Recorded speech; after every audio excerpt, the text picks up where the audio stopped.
Assalamualaikum warahmatullahi wabarakatuh. Kami dari kelompok 1 akan menjelaskan mengenai materi pengambilan keputusan. Saya Fania Amanda Pramesti. Saya Yosi Ananda Sumanta Putri. Saya Ferdiana Nur Puspakaritas. Saya Farihana Azza. Nama Mucairini Hasanah. Definisi pengambilan keputusan. Keputusan secara harfiah berarti pilihan. Schermerhorn mengatakan bahwa keputusan merupakan pilihan antara kemungkinan alternatif. Pilihan yang dimaksud adalah pilihan antara dua atau lebih opsi. Di dalam keputusan mengandung arti bahwa ada pilihan yang didasarkan pada logika atau pertimbangan, ada beberapa alternatif untuk dipilih, dan ada tujuan yang harus dicapai. Menurut Bowo, pengambilan keputusan merupakan proses menemukan satu pilihan dari beragamnya alternatif pilihan terbaik yang dilakukan secara rasional. Setiap keputusan selalu berkaitan dengan suatu masalah.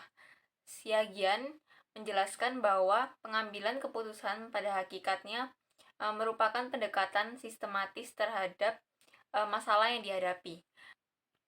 Pendekatan sistematis adalah dengan fakta dan data yang berkaitan dengan masalah yang dihadapi, menganalisis masalah terhadap fakta dan data, mencari alternatif pemecahannya, dan menemukan alternatif yang paling rasional. Pentingnya pengambilan keputusan. Pengambilan keputusan menjadi bagian dari kehidupan sehari-hari, baik individu atau kelompok, terutama dalam organisasi. Pada dasarnya, keputusan memiliki sifat futuristik yang berarti memiliki dampak di masa yang akan datang. Hal ini penting bagi kemajuan atau kemunduran suatu organisasi. Keputusan yang tepat menyebabkan perubahan yang lebih baik, sedangkan keputusan yang salah berdampak negatif pada organisasi. Selanjutnya, hakikat pengambilan keputusan. Pengambilan keputusan terjadi di setiap bidang, tingkat, kegiatan, dan pikiran manusia. Sebagai seni, pengambilan keputusan memiliki setiap kondisi dan situasi yang berbeda-beda. Sebagai ilmu, pengambilan keputusan merupakan aktivitas yang memiliki metode, cara, dan juga pendekatan tertentu secara sistematis, teratur, dan terarah. Proses pengambilan keputusan ada 6 tahapan di dalamnya. 1. Menetapkan tujuan dari pengambilan keputusan. Kedua, melakukan identifikasi berbagai masalah yang ingin dipecahkan. Ketiga, pengembangan berbagai alternatif. 4. Evaluasi semua alternatif dan memilih sebuah alternatif yang terbaik. Selanjutnya, melaksanakan hasil dari keputusan. Yang keenam, melakukan evaluasi pengendalian tindakan dan juga koreksi. Jika dirasa masih ada yang belum sesuai, maka lakukanlah pengulangan pada tahap yang tepat sesuai hasil evaluasi. Selanjutnya yaitu jenis-jenis pengambilan keputusan. Pengambilan keputusan dalam kondisi pasti merupakan teknik pengambilan keputusan dengan menggunakan informasi yang akurat dan dapat diandalkan. Selain itu, alternatif yang dihasilkan tidak terlalu banyak, jelas, dan lebih berfokus pada sasaran yang dituju, sehingga hasil akhir yang nantinya didapatkan memiliki peluang yang pasti serta manfaat yang paling besar. Terdapat 3 jenis teknik yang digunakan dalam pengambilan keputusan pada kondisi pasti antara lain. Pertama, yaitu teknik linear programming yang digunakan untuk meminimalisir sumber daya dan memaksimalkan kinerja perusahaan.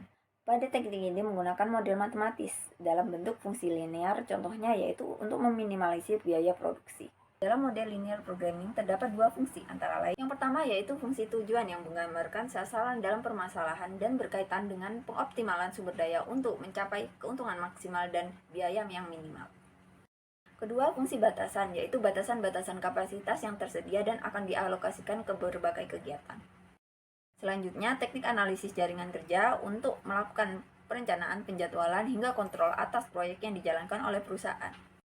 Teknik ini menggunakan CPM dan PERT. Dalam penggunaannya, CPM dan PERT memiliki beberapa keterbatasan, yaitu kegiatan harus jelas dan hubungan juga harus stabil. Kemudian, perkiraan waktu cenderung subjektif dan tergantung manajer. Selain itu, terdapat kemungkinan adanya penyimpangan yang tidak disadari. Selanjutnya, yaitu teori antrian yang banyak digunakan untuk mengatasi berbagai masalah yang terkait dengan sistem antrian. Contohnya yaitu masalah antrian pelanggan pada bagian kasir. Dalam penggunaan teori ini terdapat 3 karakteristik yang harus dipenuhi antara lain. Yang pertama yaitu kedatangan yang berkaitan dengan ukuran populasi, perilaku kedatangan, dan distribusi pelanggan. Kedua, disiplin antrian, yaitu berkaitan dengan kebijakan urutan pelayanan pelanggan di antrian dan berdasarkan kriteria tertentu. Seperti first come first serve, last come first serve, service in random order, priority service. Terakhir yaitu kriteria fasilitas pelayanan. Hal ini mencakup jumlah saluran antrian yang ada dan jumlah tahapannya. Dalam kriteria ini terdapat 4 jenis sistem. Pertama, single channel single phase. 2, single channel multi phase. 3, multi channel single phase. 4, multi channel multi phase. Pengambilan keputusan dalam kondisi tidak pasti merupakan pengambilan keputusan di mana kondisi tersebut belum pernah terjadi, tidak diketahui informasi tentang hasil dan peluang terjadinya keadaan, sehingga probabilitas dari hasil tidak dapat ditentukan. Ada beberapa kriteria pengambilan keputusan dalam kondisi tidak pasti. Yang pertama adalah maksimum kriteria di mana memilih hasil minimum dari setiap alternatif. Yang kedua ada maksimum kriteria dengan memilih hasil maksimal dari tiap alternatif. Yang ketiga ada harvest alpha kriteria yang mencari tahu nilai moneter yang diharapkan untuk setiap strategi. Yang keempat ada minimax regret kriteria untuk meminimalkan regret terkecil dari regret terbesar. Yang kelima ada replace kriteria memandang bahwa setiap kondisi memiliki peluang yang sama. Untuk pengambilan keputusan dalam kondisi tidak pasti adalah penjual kue yang akan menentukan berapa kue yang akan diproduksinya. Dari 20 kue atau sampai 25 kue. Akan tetapi dalam hal ini penjual yakin 20 kue akan terjual. Jikalau penjual ini menganut maximum kriteria di mana meminimalkan kerugian, maka penjual kue dapat memilih keputusan untuk menjual 20 kue saja. Pengambilan keputusan beresiko merupakan pengambilan keputusan di mana peluang yang akan terjadi atas hasil dari alternatif yang diambil itu diketahui. Nah, dalam kondisi beresiko ini ada 2 pengukuran yang dapat kita lakukan. Yang pertama, menggunakan expected value dan variability. Yang pertama, menggunakan expected value ini kita dapat memasukkan nilai probabilitas dari masing-masing alternatif. Jikalau nilai expected value dari masing-masing alternatif itu sama, maka kita dapat beralih ke nilai variability. Nah, nilai variability ini kita dapat tentukan dengan mencari simpangan baku. Simpangan baku yang lebih besar itu menunjukkan bahwa dia itu memiliki resiko yang lebih besar. Nah, dari kedua pengukuran tersebut itu menggunakan nilai probabilitas. Nah, probabilitas sendiri itu ada 2. Probabilitas objektif di mana dari hasil masa lalu terkait akan suatu peristiwa, sedangkan probabilitas subjektif berdasarkan pengalaman dan pengetahuan dari pribadi. Selanjutnya, pengambilan keputusan dalam kondisi konflik. Penyebab timbulnya konflik itu sendiri didasari oleh beberapa faktor, antara lain satu, perbedaan persepsi. Perbedaan persepsi ini dapat menimbulkan konflik karena masing-masing individu tetap bersikukuh dengan persepsinya. Yang kedua, ketidakharmonisan pemikiran. Ketidakharmonisan pemikiran ini dapat menimbulkan sebuah konflik karena perbedaan visi dan misi. Tetapi mereka memiliki satu keinginan yang setiap individu saling menunjukkan egonya masing-masing. Yang ketiga, egoisme atau keakuan. Semakin egois atau semakin tinggi tingkat keakuan seseorang, semakin mudah pula konflik timbul dengan orang lain, dimanapun dia berada. Yang keempat, persaingan. Inginan untuk lebih dengan yang lain, baik berupa kekuasaan, prestasi, atau popularitas. Yang kelima, kekuasaan dan kondisi yang mendukung konflik atau perselisihan. Situasi ini dapat menciptakan konflik berupa tindakan yang membakar keegoan, atau orang itu biasa disebut dengan provokator.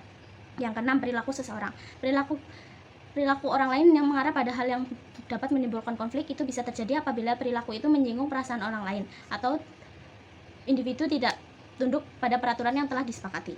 Yang ketujuh, kurangnya informasi dengan yang lain. Masalah komunikasi dapat menimbulkan konflik yang tidak diarahkan dengan baik. Oleh karena itu, perlu dibangun model komunikasi yang didasari oleh saling menghormati semua pihak.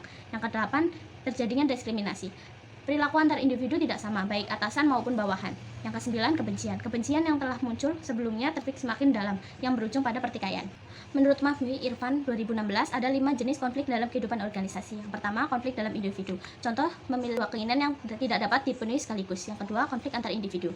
Contoh, konflik yang terjadi antara 2 orang yang berbeda, seperti dalam sebuah kantor terdapat permasalahan antara staf di kantor. Yang ketiga, konflik antara individu dan kelompok.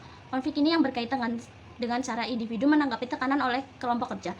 Contohnya, seorang individu akan dihukum oleh kelompok kerjanya, seperti hanya individu itu melanggar norma kelompok yang telah ditetapkan. Yang keempat, konflik antar individu. Konflik ini disebabkan antara pertengkaran antar kelompok. Contohnya, Departemen Keuangan dengan Departemen SDM. Yang kelima, konflik antar organisasi. Konflik ini timbul karena persaingan ekonomi dalam suatu negara, seperti persaingan produk, teknologi, persaingan harga dalam suatu negara. Sekian presentasi dari kelompok kami, kurang lebihnya mohon maaf. Wassalamualaikum warahmatullahi wabarakatuh.